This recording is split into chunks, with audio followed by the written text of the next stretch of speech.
So students, आज हम लोग कर रहे हैं क्लास 5th EVS चैप्टर 9 का question answer. Okay, so first question is answer the following question में with the help of a diagram explain the parts of a seed. आपको diagram के हेल्प से सेट्स के पार्ट को explain करना है. Okay, a seed okay, so आपको क्या करना है, इसमें डायग्राम भी बनाना है. और स्टूडेंट्स, आपके जो डायग्राम बनने चाहिए वो बहुत क्लियर होने चाहिए, उसके हर एक पार्ट्स के नाम और लेबलिंग भी. So let's write down here this answer. Answer is a set consist of 3 parts. They are, एक सेट जो है वो कंसिस्ट करता है 3 पार्ट्स जो कि हैं सेट कोट. फर्स्ट क्या है हमारा, सेट कोट. सीड कोट क्या होता है, hard outer covering of seed which protect the seed lips. Seed coat क्या होता है, तो हार्ड आउटर कवरिंग होता है जो कि सीड को प्रोटेक्ट करता है. सीड के हार्ड आउटर कवरिंग को सीड कोट कहा जाता है, जिसका काम क्या है, सीड लिप्स को प्रोटेक्ट करना.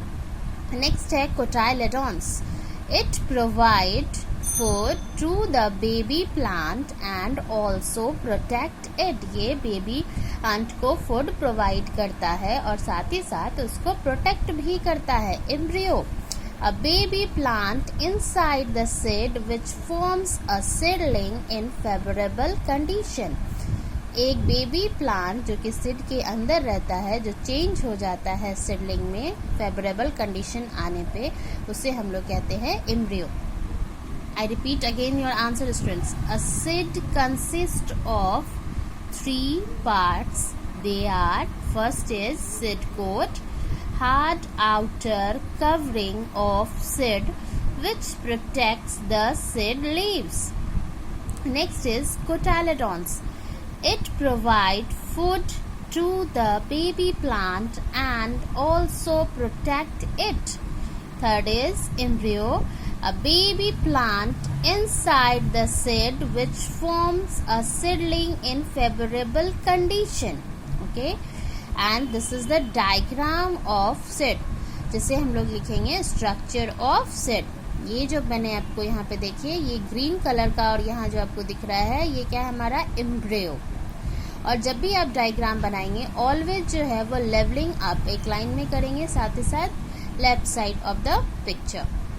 यहाँ हमने एम्ब्रियो लिखा, ये हमारा क्या है, कोटाइलेडॉन्स या सीड लीव्स है. और ऊपर में जो हम ब्राउन कलर का देख रहे हैं वो हमारा क्या है, सीड कोट है. और नीचे हम इस पिक्चर का नाम लिखेंगे, वो हो जाएगा हमारा structure of seed. Okay students, आपने ये सारा कुछ कर लिया और इस डायग्राम को अच्छे से ड्रॉ कीजिएगा. अगर ये डायग्राम अच्छा नहीं बना तो फिर आपका ये आंसर रॉन्ग हो जाएगा. ओके, नेक्स्ट है हमारा जो नेक्स्ट क्वेश्चन है वो है question number 2. Question number 2 is define seed germination, dispersal and vegetative propagation. आपको क्या करना है, सीड को डिफाइन करना है, जर्मिनेशन को डिफाइन करना है, डिस्पर्सल को डिफाइन करना है एंड वेजिटेटिव प्रोपगेशन को भी डिफाइन करना है. सो फर्स्ट जो है हमारा वो है seed. A seed is the part of a seed plant which can grow into a new plant. Seed का definition क्या होगा स्टूडेंट्स, seed जो है वो seed plant का part होता है जो कि grow करता है new plant में. A seed is the part of a seed plant which can grow into a new plant. Okay, next is germination, the process by which a seed grows into a seedling called germination. The process by which a seed grows into a seedling called germination. ऐसा process जिसमें seed जो है वो seedling में grow कर जाता है उसे हम लोग कहते हैं जर्मिनेशन. नेक्स्ट है dispersal. The scattering of seeds to far off places is called dispersal. The scattering of seeds to far off places is called dispersal. Vegetative propagation. Okay, the form of reproduction in which plant parts are involved. ऐसा form of reproduction जिसमें plants part involve होते हैं उसे हम लोग कहते हैं vegetative propagation. Okay, I repeat again your all answers, student. Seed. A seed is the part of a seed plant which can grow into a new plant. Germination. The process by which a seed grows into a seedling called germination. Dispersal. The scattering of seeds to far off places is called dispersal. Vegetative propagation, the form of reproduction in which plant parts are involved. Okay, now next question is question number 3.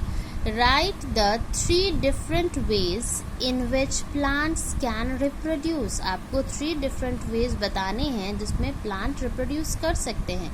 So the answer is the 3 different ways in which plants can reproduce are: first is from roots, second is from stem and third is from leaves. Question क्या था students, आपको 3 different ways बताने हैं जिससे कि plant reproduce करते हैं. तो हमें पता है स्पोर्ट्स और सीड से तो कर रहे हैं. ओके, तो हमारा नेक्स्ट क्या हो जाएगा, from roots. The 3 different ways in which plants can reproduce are: roots के थ्रू, जो स्वीट पोटैटो टैमरिंड है वो रूट्स के थ्रू रिप्रोड्यूस कर रहे थे. स्टीम के थ्रू, फ्रॉम स्टीम, तो वो कैसे कर रहे थे, जैसे आपने रोज़ का देखा, शुगर केन का देखा, स्टीम कटिंग करके वो ग्रो कर रहे थे. लीव्स से बिगोनिया और ब्रायोफाइलम के एग्जाम्पल्स अभी आपने किए हैं. तो ये सब क्या है, तो ये इस तीनों पार्ट से हम यहाँ पे इसको लिख सकते हैं. एंड स्टूडेंट्स, इसमें हम चाहे तो आप अगर आंसर चेंज करना चाहो तो फ्रॉम स्पोर्ट्स भी हो सकता है. Okay, from sports. Okay, now next है हमारा name all the conditions essential for a seed to germinate. Students, अभी जस्ट मैंने आपको अभी बुक में जो फिलअप करवाया उसमें भी ये सारे क्वेश्चंस बताया, साथ ही साथ गिव रीजन्स में भी ये बताया है अभी कि जर्मिनेशन प्रोसेस के लिए जो कंडीशंस है वो नेसेसरी कौन कौन से कंडीशन है, और अगर उन कंडीशंस में से एक भी कंडीशन मिसिंग हो जाए तो वो जर्मिनेशन सीड का कंप्लीट नहीं हो पाता है. So the essential condition for seed to germinate are: first is air to breathe, second is water to soften the seed coat, third is warmth of sunlight.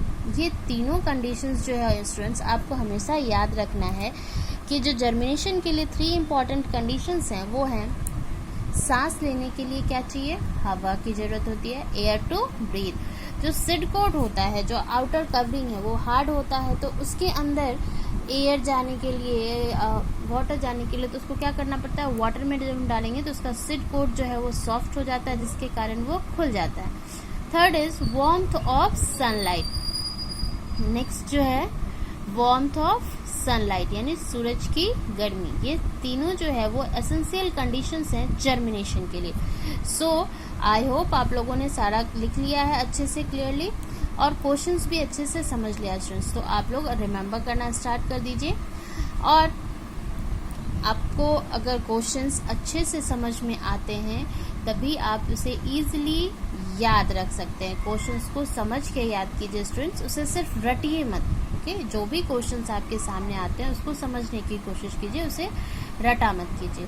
सो ये chapter 9 question answer completed students. Okay, अब जो है आपके लिए जो next video का question है वो क्वेश्चन है आपका from chapter 10 forest and forest people से. ओके, जो नेक्स्ट वीडियो आपका आएगा वो आएगा चैप्टर 10, वो है forest and forest people. So students, आप लोग इस चैप्टर में इसको अच्छे से स्टडी करके रखेंगे ताकि आपको जब ये चैप्टर पढ़ाया जाए तो फिर इसे आसानी से समझ सके. Okay, so now your chapter